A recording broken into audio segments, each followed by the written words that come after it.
What's up, YouTube, and welcome to this Arrow episode review breakdown and a little bit of Easter eggs.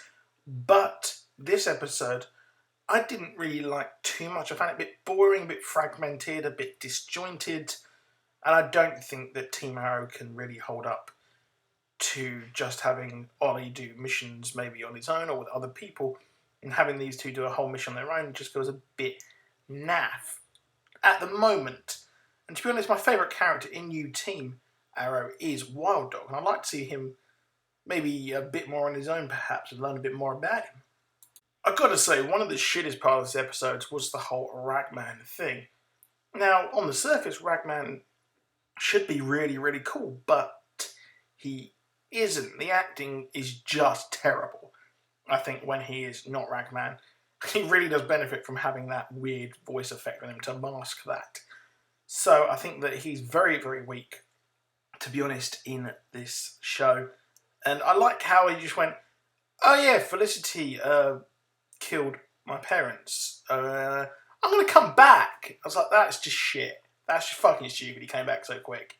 Or even at all. Now, one thing the show is severely lacking is Oliver really being mayor. That is one of the most interesting things I think that could have happened, to be honest, with him being in charge. The whole thing with Adrian Chase, when they mention about vigilantes, etc., they need them and all that kind of business in this episode, was really weak because the fact that we never actually see Oliver lead. We never see him be a mayor. We never see him actually butt heads with the people who run the city. We never see any of that. And this storyline is hugely, hugely wasted, I think, this season.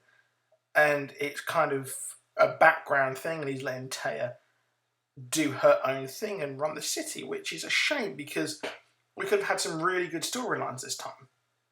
I got really excited when we saw the Cord Industries box and learned that the MacGuffin of this episode really was about a Cord Industries technology thing, the molecular destabilizer. So it's quite a shame which we haven't had Blue Beetle in this show so far. It would be really nice to have him in at some point, but he'll probably be part of the actual Booster Gold film which is being made, which the last time I heard about it, I don't think it was actually in the DC EU, the expanded universe, not like the EU Brexit and all that shit. But it seems like he's not going to be part of that crew, which is very strange that they're going to make that solo. So it could leave it open to come to Arrow. So we've got Tobias Church here stealing Amatech weapons and also that little particle thingy-majiggy. So it seems like this will be the main enemy, obviously.